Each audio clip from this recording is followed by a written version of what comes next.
वक्फ विधेयकासंदर्भात राष्ट्रवादीने कोणतीही भूमिका मात्र मांडली नाही। खासदार सुनील तटकरेंनी पक्षाची भूमिका न मांडता मतदान केलं।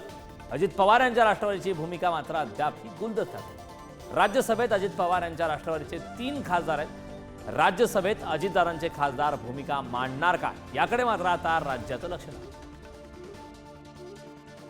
संदर्भात ताजी अपडेट देण्यासाठी आपले प्रतिनिधी राजधानी दिल्लीमधून शिवाजी काळे आपल्या सोबत जोडले। शिवाजी, महायुतीचाच घटक पक्ष असलेले अजित पवार यांची राष्ट्रवादी मात्र नेहमीच्या वेळी वक्फचा विषय असतो त्या संदर्भात सुद्धा त्यांची भूमिका गुलदस्त्यात होती आणि आता महत्त्वाच्या या भूमिकेच्या वेळी सुद्धा अजित पवार यांच्या पक्षाची जी भूमिका आहे ती गुलदस्त्यामध्ये असल्याचं कळतंय।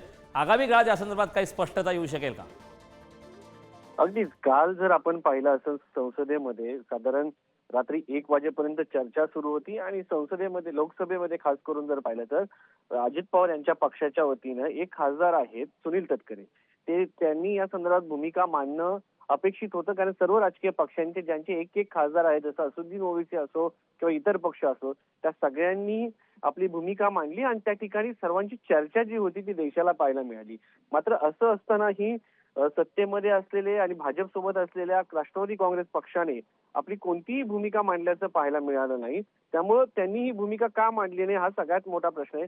त्यांनी मतदान जे आहे बाजूने केलेलं आहे विधेयकाच्या, मात्र भूमिका मांडली गेली नाही। आज या संदर्भात राज्यसभेमध्ये हे विधेयक मांडलं जाणार आहे आणि त्या ठिकाणी त्यांचे 3 खासदार आहेत, प्रफुल्ल पटेल आहे, सुनेत्रा पवार आहे, नितीन पाटील आहे। आता यापैकी तरी एखादा खासदार आपलं म्हणणं जे आहे ते या ठिकाणी मांडणार का आणि पक्षाची भूमिका नक्की काय आहे, या संदर्भातील कोणते त्यांना बिलातील विधेयकातील ज्या तरतुदी आहेत त्या कोणत्या मान्य आहेत, काही अमान्य आहे का, कोणत्या सुधारणा अपेक्षित आहेत, या संदर्भात त्यांनी कुठलीही भूमिका न मांडल्यानं अजित पवार नक्की नवाब मलिक असो किंवा त्यांचे इतर पक्षातील जे नेते आहे मुस्लिम समाजाचे त्यांचा त्यांच्यावर दबाव आहे का असा प्रश्न या निमित्ताने उपस्थित होतो।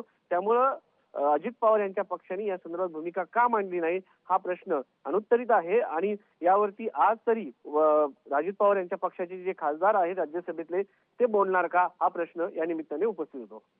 नक्कीच शिवाजी, अजित पवार यांच्या राष्ट्रवादीची नेमकी भूमिका काय असते याबाबतचं मत कळणं आवश्यक आहे। याची उत्कंठा सुद्धा शिगेला पोहोचली। खूप खूप धन्यवाद या महत्त्वपूर्ण अशा माहितीसाठी।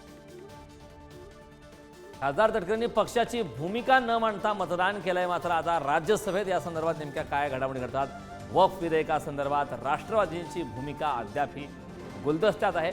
खासदार सुनील तटकरेंनी पक्षाची भूमिका न मांडता मतदान केलंय, त्यामुळे अजित पवार यांच्या राष्ट्रवादीची भूमिका काय असते हे पाहणं महत्त्वाचं आहे। एकीकडे देशभरात सर्व खासदार राज्यसभा आणि लोकसभा या संदर्भात आपलं मत मांडत आहेत, भूमिका आहे, मात्र आता राज्यसभेत अजितदारांचे खासदार नेमकं काय भूमिका मांडणार याकडे सर्वांचं लक्ष लागलंय। कारण महायुती आणि इतर जे घटक पक्ष आहेत त्या महायुतीमधील सर्वांचं मात्र या संदर्भात एकमत आलेलं आहे। या दुरुस्ती विधेयकाला मंजुरी देण्यात आली, मात्र इंडिया आघाडीचे जे खासदार आहेत त्यांनी याला विरोध केलाय। अगदी इम्तियाज जलील वक्फ विधेयक फाडून टाकलं थेट। मात्र आता राज्यसभेमध्ये अजित पवार यांची राष्ट्रवादी जी महायुतीचा एक घटक पक्ष आहे, एक भाग आहे, त्यांच्या माध्यमातून नेमकी काय भूमिका मांडली जाते या संदर्भात हे पाहणं महत्त्वाचं आहे।